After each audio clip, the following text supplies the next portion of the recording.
Eto, simulan natin sa pag-iinsulto nitong pare na ito. Nako, mga taga-iglesia ni Cristo, ininsulto kayo nitong pare. Ito, pag-usapan natin. Matapos ang National Rally for Peace ng Iglesia ni Cristo na suportado ang posisyon ng Pangulo na huwag na ituloy ang impeachment laban kay Vice President Sara Duterte, nagsama-sama naman sa isang misa ang mga grupong suportado ang impeachment. Saksi, si Sandra Aguinaldo. Isang mass for Hindi, ito kasi ang announcement dito, ito daw ay rally. Oo, dito sa EDSA Shrine, di ba? At meron pang ang announcement, ito si Trililing na magrarally din ng mga grupo ng mga pabor naman sa impeachment. Naalala natin, sinundan nila ito. Okay? Impeachment, ayaw sa impeachment itong Iglesia ni Cristo. Sumunod naman ito. Sila-sila naman. Okay? Ang boring ng rally nyo. Pinapatan ninyo. Walang tao, nakakahiya kayo. Kayo-kayo lang nandiyan dyan. Peace and Justice ang isinagawa sa EDSA Shrine ngayong hapon ng iba't ibang people's organizations, social movement at ilang religious leaders. Daming tao, no? Siyempre, gagawin nila. Ganyan naman ang style nila, di ba? Nagbimisa, tapos magra-rally. Hindi na nila pinakita yung rally. Bakit? Wala eh. Wala. Nilangaw! Ang mga nagsidalo nakasuot ng peach na ribbon na Naks. sumisimbolo raw sa panawagan nilang impeachment ni Vice President Sara Duterte. Ang corny. Pitch for impeachment. Nilagay nyo na lang dyan, dilaw for inodoro. Dapat naglagay na lang kayo dyan ng ano. Kayo naman eh. Sino bang composition yan? Dilaw. Yung iba, mga makakaliwa, yung mga akbayan, yung mga, sus! Alam na natin yung sino-sino yung mga nagsasama-sama na yan. Ang iba may sticker sa damit na nagsasabing impeach Your rally. Kala mo, ang titino nitong mga ito, sinasabi nila. Hindi ako pabor nung nagkaroon po ng maisog na tinatawag nilang prayer rally, di ba? Sa akin, sabihin na lang na rally. Yun lang naman yung title lang. Huwag na sabihing prayer rally. Kasi, nagmamalinis to mga ito. Prayer rally, tapos mura ng mura si Digong. Kayo, misa-misa kayo. Tapos ang nakalagay, impeach BP Sara. Impeach Sara, ngayon na. Gawin nyo. I-impeach nyo ngayon. Di ba? Nantagal. Kami nga, personally, gusto ko i-impeach si BP Sara. Hindi dahil sa ayaw ko siya. Dahil gusto ko magmukha kayong tanga. Anong nangyayari sa impeachment ninyo? Di ba? Maka-impeach Sara ngayon na. Sara ngayon na. Sa misang dinaluhan ng 10 pari, hindi nabanggit ang pangalan ng 10 pari ang nagmisa, no? Hindi pwedeng siyam. Hindi. Ako hindi ko binabastos. Nagtatanong lang. Bakit 10, hindi siyam? Bakit hindi 11? Curious lang ako. Hindi daw nabanggit si BP Sara. Pero nabanggit ang impeachment at may panawagan para sa pananagutan at paninindigan laban sa umunoy katiwalian at maling nangyayari sa lipunan.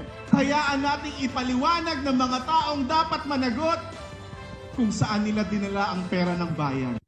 Si De Lima, hindi mo...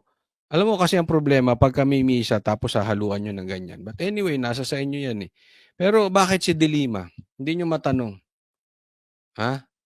Puro kayo nakafocus kay Sara. Sa tingin ninyo si De Lima malinis? Yung mga nagsusulong ng impeachment, hindi nyo matanong? Convicted child abuser? Ang mga makakaliwa na yan, ilan ba napatay ng mga yan?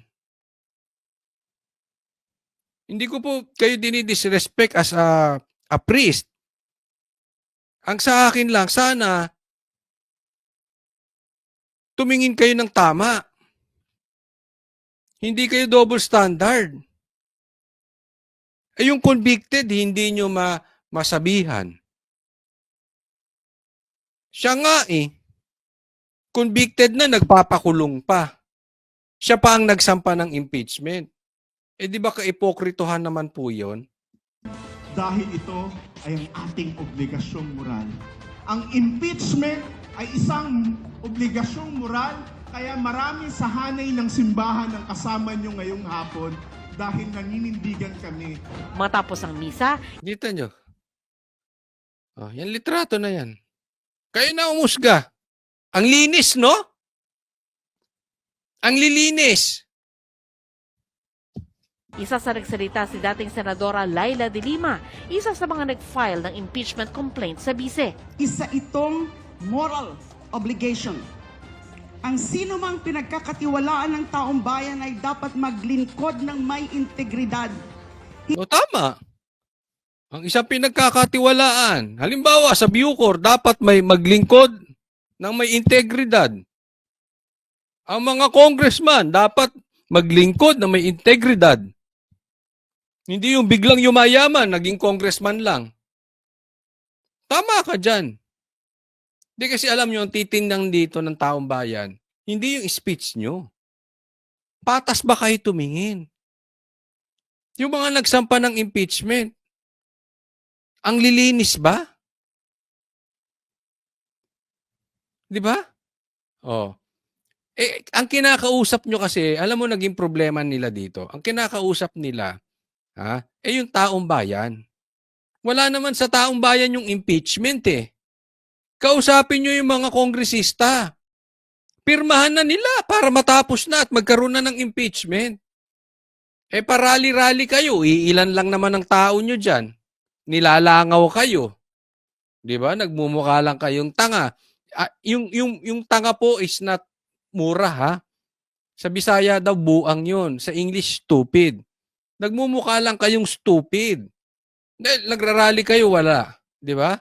Tapos, hinaing kayo ng hinaing ng impeachment. Eh, ba't di nyo kausapin yung mga kongresista? Hindi nyo kaya. Tatakbo kayo sa taong bayan. Tapos sasabihin nyo, madami kayo. Tapos, ang lalabas sa rally nyo, hindi nga ata umabot ng 1,000 eh. Oh. Hindi magsinungaling. Di ba katulad ni, paano mo sasabi? Ano ba supporters nito si De Lima? Talo nga ito eh, di ba? Tumakbo tong senador, talo. Oh. O maghari-harian. Inilunsad din ng koalisyon ang pagsasama-sama ng iba't ibang grupo para isulong ang impeachment. Kabilang dito ang mga nag-file ng 3 impeachment complaint laban kay VP Sara, tulad ni na Kiko D, apo ni dating Pangulong Cory Aquino. Linis eh, no? Oh, apo ni dating Cory Aquino. Anong nagawa ng Aquino sa bansa natin? Pasensya na po kasi tatamaan talaga mga dilaw dito. Sinugpo nyo ba ang mga makakaliwa? Sinugpo nyo ba ang mga komunista? Umahon ba tayo? Kinuha ninyo ang kapangyarihan kay Marcos Sr. Hindi ako kampi sa mga Marcos. Alam nyo yan sa mga manunood sa akin. Pero anong nangyari? Kinuha nyo sa Marcos. Naiangat nyo ba? Lalo tayong lumubog. Eh kayo, puro kayo pangalan, puro kayo politika, puro kayo dakdak, wala namang nangyayari sa inyo. Kaya nga nadala na ang taong bayan sa inyong mga dilaw. Ito'y lantaran ng galaw ng dilaw at itong mga makakaliwa. Di ba? That is public knowledge, wag na tayo magbolahan dito. Oh. Anong nagawa ng dilaw? Umayos ba tayo? 2 Aquino na upong presidente may nangyari sa atin. Anong nangyari dun sa SAF 44? Anong nangyari sa bansa natin? May nagawa ba 2 Aquino? Kasi kayo ginahaluan nyo ng politika eh. Palibhasa, nawala kayo, na etsapuera kayo mga dilaw. Alam mo, ito sasabihin ko sa inyo ha.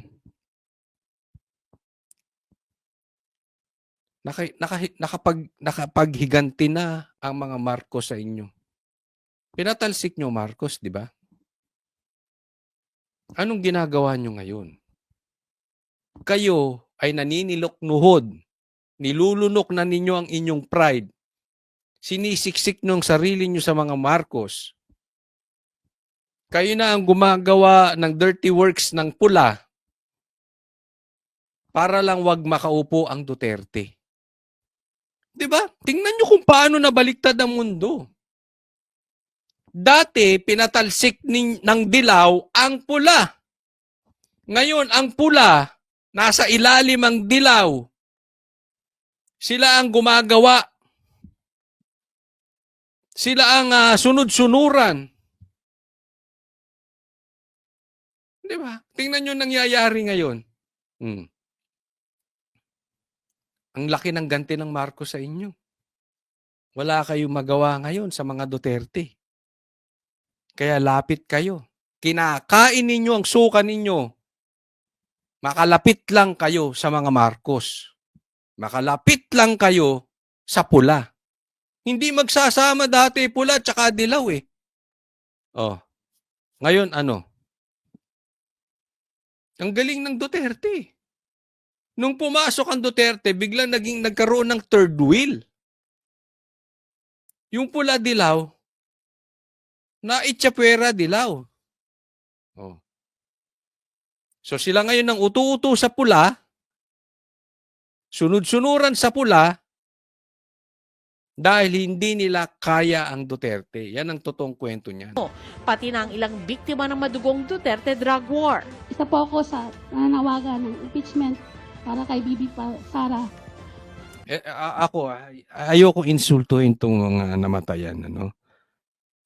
Pero minsan kasi, hindi ko alam kung isa siya doon sa mga tinawag nung rally, ay nung hearing dyan sa Kamara. Kasi paiyak-iyak. Tapos hanggang ngayon, paiyak-iyak pa rin. Hindi ko po kayo inuinsulto, baka naman nasasaktan pa rin kayo. No? I'm not to judge kung nasasaktan kayo, but hopefully hindi nyo to ginagawa drama-drama dahil kayo ay nabayaran or dahil sa galit nyo lang sa Duterte. Sana mag-assume responsibilities din tayo. Anong parte nyo bilang nanay? Halimbawa, namatayan ka ng anak dahil sa droga. Huwag nyo naman sisihin lang lagi. Kaya sila namatay yung mga pulis. Baka naman, yung anak ninyo hinuhuli naglaban. In the first place, bilang nanay, dapat tinuturuan nyo yung anak ninyo hindi maging addict. Hindi maging drug pusher. At dapat hindi nasa kalsada yung mga inyong anak. Kung yan ay naalagaan yung mabuti, hindi ko pinagtatanggol ang pulis dito ha. Kaya lang kasi, hindi na natin malaman kung sino-sino ba talaga may kasalanan. At ang dilaw, lagi nilang pinapalabas at pinagtatanggol yung mga drug lords, drug pusher, drug addict. Hindi nila naintindihan, meron ding mga pulis na namatay. May mga nabiktima rin. Ano bang mas gusto nyong patay? Yung addict, yung drug pusher, o yung pulis? Para po sa aking mga anak. Gusto ko pong magkaroon ng tunay at katarungan po. Ako tanong lang naman, bilang nanay ba, nagawa mo ang responsibilidad mo sa anak mo? Hustisya. Ng hustisya. Isa po akong member ng EGK family na wala po yung aking asawa. Kaya humihingi rin po Oh, asawa pala, asawa.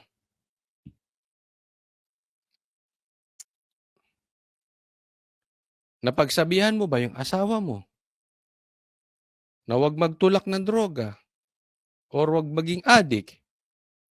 Again, hindi sa akin ang nagpaghuhusga. Hindi sa akin ang pagbibintang. Kaya lang binabalansin natin ng ano. Kasi siyempre, pag tiningnan mo yung mga dilaw na yan, laging sila ang tama. Pagka ganyan nangyayari. Diba? Just to balance the story.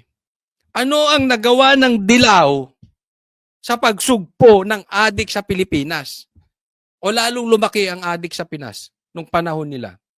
Anong nagawa ng dilaw diyan sa mga komunista na yan, diyan sa mga rebelde na yan? Or nung panahon nila, mas lalong lumakas yung mga rebelde na yan. Di ba? Just to balance the story. Kasi yan ang istorya nyo eh. Siyempre kayo bida dyan. Hindi ikaw Yung Dilaw, yung grupo ni De Lima, alam naman natin kung saan galing yung mga grupo na yan eh. katarungan. Inanunsyo din na magkakaroon sila ng ilang pagkilos ngayong Enero para himukin ang mga kongresista na suportahan Sige na, maggawa na kayo ng rally. Nag-aantay kami. Tapatan ninyo ang rally ng iglesia. Nang meron kaming pagtawanan.